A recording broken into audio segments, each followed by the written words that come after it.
Imagine showing this machine to a child in the year 2200. They wouldn't ask how fast it was. They would ask, why did humans ever drive themselves? Imagine waking up tomorrow and discovering that nobody in your city owns a car anymore. Transportation created noise, pollution, and traffic. Then humanity reinvented the meaning of movement. She never called a car because the city already knew where she needed to go. In the future, your vehicle won't wait for your command. It will already know you're coming. One day, owning a car became as unusual as owning a horse is today. There are no traffic lights, no traffic jams, and almost no accidents. Every journey is perfectly synchronized by artificial intelligence. The greatest transportation revolution wasn't building better cars. It was eliminating the need to own one. These aren't just the cars of tomorrow. They are the beginning of a civilization where distance no longer exists. What if the greatest luxury of the future wasn't owning a car at all?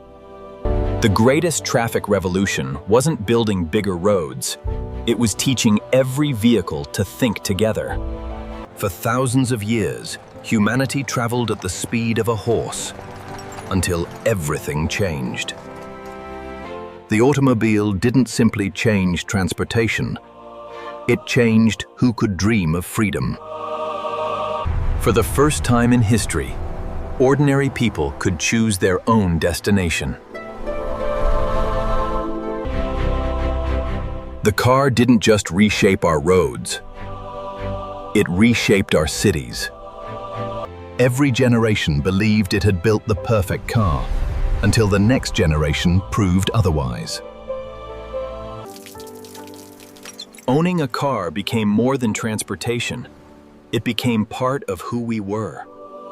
The machine that promised ultimate freedom slowly began stealing our time. Most cars spend their lives doing absolutely nothing, simply waiting. Electric cars changed how we powered transportation, but not how we thought about owning it. For more than a century, owning a car meant freedom.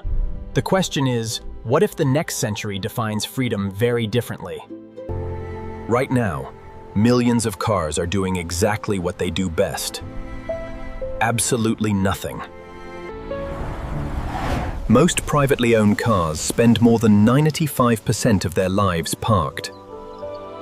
Entire cities sacrificed precious land simply to store machines that weren't moving. What if the space occupied by parked cars belonged to people instead? Buying the car was only the beginning. Owning it became one of the most expensive decisions many families would ever make. The future asked a simple question: why should millions of cars sit idle when one could serve hundreds of people? One vehicle, dozens of lives, countless journeys. The question wasn't whether cities could fit more cars. It was whether they should. Cars didn't disappear. They became something people loved, not something everyone needed. Perhaps the future isn't about building better parking lots. It's about building cities that no longer need them. In the future, you won't request a vehicle.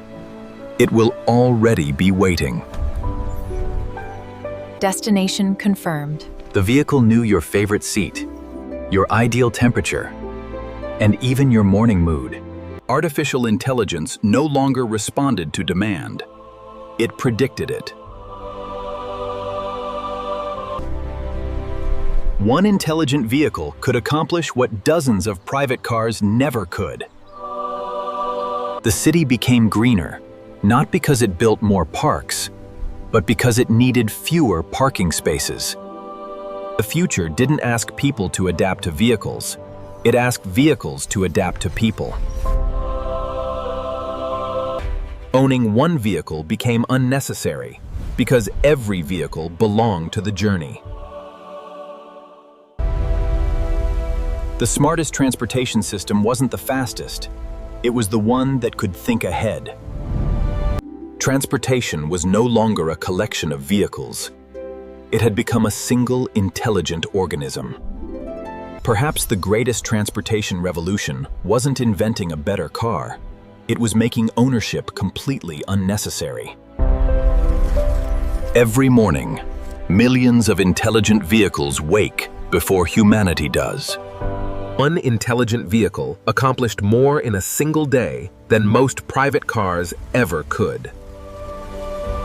Traffic jams didn't disappear by chance. They disappeared because artificial intelligence saw them before they happened. Human drivers reacted in seconds. Intelligent fleets reacted in milliseconds. Machines no longer waited for mechanics. They repaired themselves between passengers. The future measured transportation not by horsepower, but by harmony. Saving lives became faster because every vehicle worked together as one. The smartest journeys began long before the passengers even knew they were traveling. The future didn't ask which car you wanted. It asked which kind of city you wanted. When every vehicle thinks together, transportation stops being traffic and becomes the heartbeat of civilization. One day, people stopped seeing cars as transportation and started seeing them as history. People still owned cars, but only because they loved them. Owning a car became less about getting somewhere and more about remembering where humanity came from. Transportation became a service. Driving became a hobby. Just as people still ride horses for pleasure, future generations still drove cars for joy. For children of the future, gasoline engines sounded as ancient as steam locomotives do today. The few cars still sold weren't manufactured by the millions. They were crafted like masterpieces. The rarest vehicle in the city wasn't autonomous. It was privately owned. Every technology follows the same journey: invention, necessity, and finally, heritage.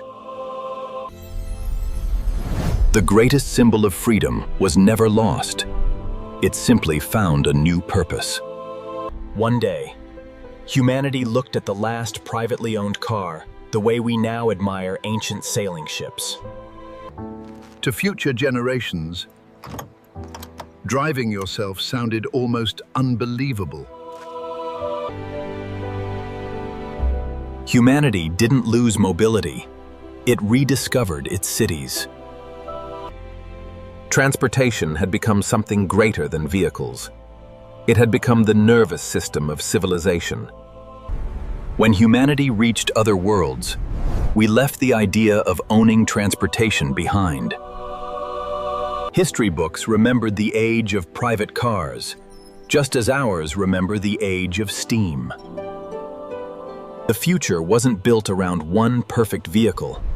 It was built around one perfect journey. The automobile changed civilization forever, even after civilization no longer needed it. Perhaps progress was never about building faster cars, but about building a better world. The future was never about the last car. It was about the first civilization that no longer needed one. The future isn't defined by what we own, but by how far we can go together. And this is only the beginning.